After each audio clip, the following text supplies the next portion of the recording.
안녕하세요. 복잡한 주제를 아주 명쾌하게 그리고 좀 더 깊이 있게 파고들어 보는 시간입니다. 자, 한번 이런 상황을 상상해 보죠. 많은 분들이 실제로 겪는 일일 텐데요. 차트를 딱 봤는데 RSI가 70을 넘었어요. 그럼 어떻게 해야 할까요? 이거 팔아야 하나? 이런 생각 본능적으로 들지 않으세요? 그런데 말이죠. 바로 그 본능. 이게 정답이지 하고 따랐던 그 흔한 지식이 어쩌면 정말 값비싼 대가를 치르게 하는 실수가 될 수도 있습니다. 그래서 오늘 저희가 할 일은요. 이 기술 쪽 지표를 둘러싼 흔한 오해들을 하나씩 깨부숴 보는 겁니다. 단순히 신호만 쫓는 게 아니라 진짜 나만의 전략을 어떻게 세울 수 있는지. 자, 그럼 한번 제대로 파헤쳐 보겠습니다. 자, 이 상대 강도 지수, RSI, 정말 많이 쓰이죠. 그런데 그만큼 오해도 많습니다. 보통 RSI가 70 넘으면 무조건 매도라거나 이건 하락 신호야 이렇게 생각하기 쉬운데요. 현실은 어떨까요? 강한 상승장에서는요, RSI가 과매수 구간에 아주 오랫동안 머물 수도 있다는 사실입니다. 바로 이게 첫 번째 함정이죠. 자, 그럼 이 함정에서 어떻게 빠져나올 수 있을까요? 아주 간단합니다. 한 걸음 뒤로 물러나서 나무가 아니라 숲을 보는 거죠. 어떤 보조지표를 들여다보기 전에 가장 먼저 해야 할 일, 바로 시장의 큰 그림, 즉 전체적인 추세를 파악하는 겁니다. 그 추세를 보는데 가장 기본적이면서도 강력한 도구가 바로 이동평균선, 줄여서 이평선이라고 하죠. 매일매일의 자잘한 가격 등락, 그러니까 그런 노이즈들을 싹 걸러내고요. 시장이 지금 대체 어디로 흘러가고 있는지 그 큰 방향성을 아주 선명하게 보여주는 역할을 합니다. 그리고 이 이평선을 보다 보면 아주 흥미로운 신호들을 발견할 수 있는데요. 그중 하나가 바로 골든 크로스입니다. 뭐냐면 단기 이평선, 그러니까 최근의 흐름을 보여주는 선이 장기 이평선, 즉 더 긴 기간의 흐름을 보여주는 선을 아래에서 위로 추월하는 순간이에요. 시장 참여자들은 이걸 이제 본격적으로 힘이 붙기 시작하는구나 하는 강력한 매수 신호로 받아들이곤 하죠. 그럼 반대도 있겠죠. 바로 데드 크로스입니다. 이건 골든 크로스와 정반대예요. 단기 이평선이 장기 이평선을 위에서 아래로 뚫고 내려가는 거죠. 이건 마치 경고등처럼 단기적인 힘이 빠지고 있네. 하락 추세로 전환될 수도 있겠다. 라는 신호로 해석될 수 있습니다.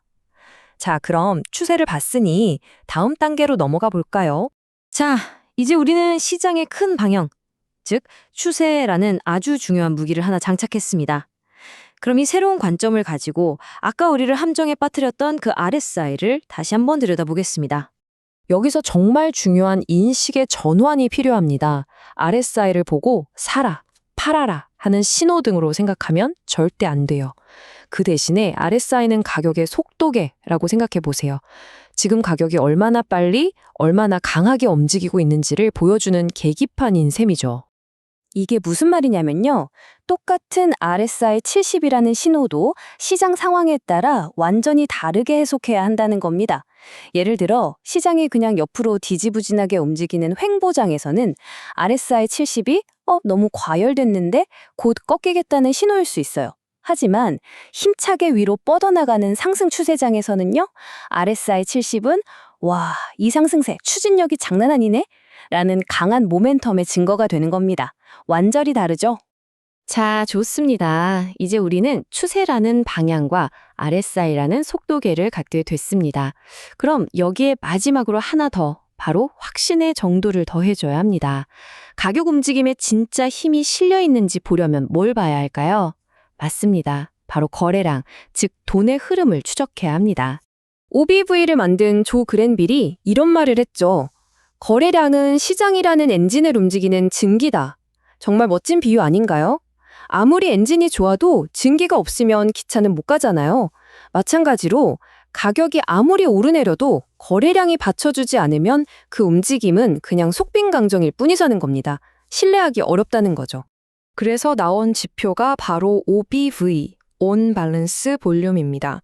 이건 계산법이 아주 직관적이에요. 가격이 오른 날에 거래량은 더하고 내린 날에 거래량은 빼서 계속 누적시키는 겁니다. 마치 매수 세력과 매도 세력의 힘겨루기를 계속 기록하는 것과 같죠. OBV가 계속 올라간다는 건 매수세가 시장을 주도하고 있다는 뜻이고, 반대로 OBV가 떨어진다면 매도세의 압력이 더 거세다는 의미입니다. 자, 이제 거의 다 왔습니다. 우리 손에 3개의 카드가 쥐어졌어요. 바로 추세, 모멘텀, 그리고 거래량이죠. 이제 이 조각들을 하나로 합쳐서 단순한 신호 해석을 뛰어넘어 진짜 전략을 짜는 법을 알아볼 시간입니다. 그 전략의 핵심에 바로 이 다이버전스라는 개념이 있습니다. 조금 어렵게 들릴 수도 있지만 원리는 아주 간단해요. 뭐냐면 가격의 움직임과 우리가 보는 보조지표의 움직임이 서로 딴소리를 하는 상황을 말합니다. 가격은 이쪽으로 가는데 지표는 저쪽으로 가는 거죠. 바로 이 엇박자가 곧 다가올지 모르는 추세의 변화를 알려주는 아주 중요한 단서가 됩니다. 예를 들어 볼까요? 가격은 계속 저점을 낮추면서 떨어지고 있는데 이상하게 RSI나 OBV 같은 지표의 저점은 오히려 올라가고 있어요. 이게 바로 상승 다이버전스입니다. 겉으로는 약해 보이지만 속으로는 힘이 쌓이고 있다는 신호죠. 하락세가 곧 끝날 수도 있다는 강력한 경고입니다. 반대로 가격은 계속 고점을 높이는데 지표는 빌빌거린다? 그건 상승에 힘이 다해가고 있다는 하락 다이버전스 신호겠죠. 하지만 여기서 정말 중요한 게 있습니다. 다이버전스가 보였다고 해서 바로 매수 또는 매도 버튼을 누르면 안 된다는 거예요. 다이버전스는 출구를 알려주는 표지판이 아니라 전방의 안개, 속도를 줄이시오 같은 경고등입니다. 이 경고등이 켜지면 진짜 추세가 꺾이나? 하면서 지지선이나 저항선 같은 실제 가격 움직임을 더 꼼꼼히 살피라는 신호로 받아들여야 합니다. 그래서 결론적으로 우리가 어떤 신호 하나만 보고 섣불리 판단하는 대신에 이런 질문들을 스스로에게 던져봐야 합니다. 지금 시장이 추세장인가? RSI가 높을 때 가격도 같이 신고가를 찍고 있나? 중요한 지지선은 잘 버텨주고 있나? 이런 식으로 체크리스트를 만들어서 하나씩 점검해 나가는 거죠. 이게 바로 뇌동매매를 막고 훨씬 더 현명한 결정을 내리게 도와주는 과정입니다. 결국 이 모든 이야기는 하나의 핵심적인 철학으로 귀결됩니다. 차트 분석은 미래를 맞추는 점술이 아니라는 겁니다. 점쟁이가 되려고 하면 안 돼요.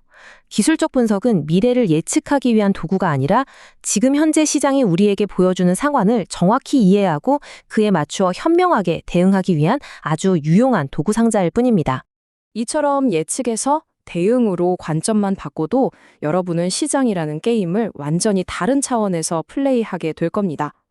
오늘 우리가 RSI가 70이면 매도라는 통념에 질문을 던졌던 것처럼 여러분은 앞으로 또 어떤 당연한 규칙에 의문을 품어보시겠습니까?